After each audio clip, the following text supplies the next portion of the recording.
Hello बच्चों, let's see the question. The question says assuming electrons of substance to be free when subjected to hard X-rays, determined by what magnitude the refractive index of graphite differs from unity in case of X-rays whose wavelength in vacuum is equal to lambda, that is 50 picometers. चलिए करते हैं इस question को solve. अब इस question को solve करने के लिए हमारे पास जो की कॉन्सेप्ट होगा,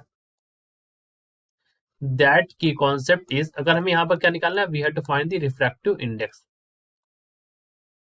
ठीक, सो रिफ्रैक्टिव इंडेक्स यानी कि हम यहाँ निकालेंगे, तो दैट रिफ्रैक्टिव इंडेक्स को हम लिख सकते हैं n square is equal to 1 minus, ये फॉर्मूला होगा रिफ्रैक्टिव इंडेक्स का यहाँ पर होगा, n naught E square divide by epsilon naught, m mass है, ओमेगा स्क्वायर यहाँ पर एंगुलर वेलोसिटी. ठीक है, एन नॉट यहाँ पर हम भी निकालेंगे.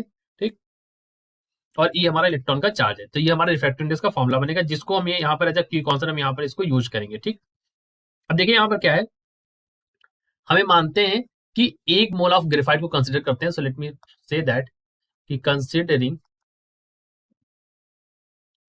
1 mole of graphite, 1 mole of graphite को हम मानते हैं. ठीक है, तो 1 मोल ऑफ ग्रेफाइट मतलब यहाँ पर क्या हुआ, यहाँ पर हुआ 12 ग्राम. 12 ग्राम कार्बन में कितने, हमने कहा 6 इलेक्ट्रॉन्स. ठीक, तो हमारे पास जो फ्री इलेक्ट्रॉन्स के नंबर्स होंगे, दैट इज इक्वल टू यहाँ पर N naught is equal to, यहाँ पर वैल्यू आ जाएगी for free electron, N naught is equal to 6 into 6.023 into 10 की पावर 23 नंबर ऑफ एटम्स.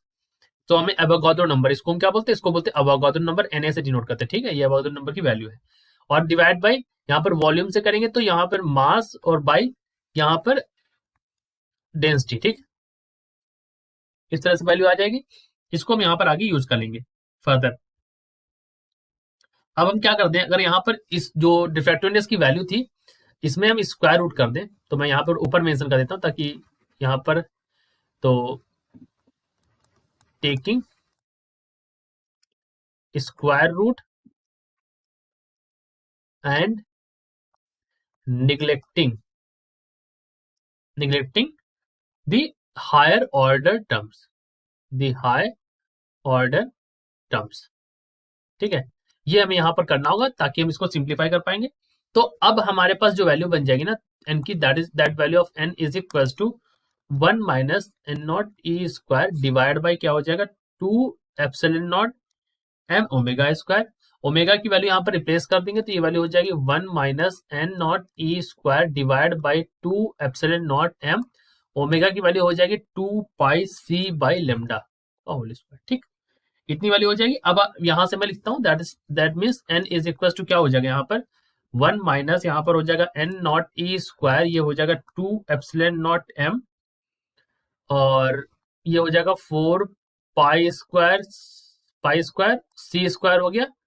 ठीक है, और ऊपर वैल्यू चली जाएगी, ये लेमडा स्क्वायर हो जाएगा. ठीक, तो ये वैल्यू यहाँ पर लिख सकते हैं, that value is equal to, N की वैल्यू यहाँ से आ जाएगी, the value of N is equal to 1 minus N naught E square lambda square, divide कर दो इसको 2, यानी कि 2 4 जा 8 हो जाएगा, 8 एप्सिलॉन नॉट पाई स्क्वायर हो जाएगा, एमसी स्क्वायर हो जाएगा. ठीक, इसको फर्दर सॉल्व कर लें, यहाँ पर सॉल्व करने पर वैल्यू रख दें, तो 1 माइनस यहाँ पर वैल्यू रखेंगे, तो 6 इंटू 6.023 10 की पावर 23, इलेक्ट्रॉन की वैल्यू 1.6 10 की पावर माइनस 19 का होल स्क्वायर हो जाएगा. यहाँ पर लेमडा की वैल्यू दे रखी है 50 पिकोमीटर, तो 10 की पावर माइनस 12 का स्क्वायर, यहाँ पर डिवाइड कर दो इसको, 8 हो गया. एप्सिलॉन नॉट की वैल्यू हो जाएगी 8.85 10 की पावर माइनस 12, पाई की वैल्यू हो जाएगी 3.14 का स्क्वायर, मास रख दीजिए यहाँ पर, तो 9.1 10 की पावर माइनस 31.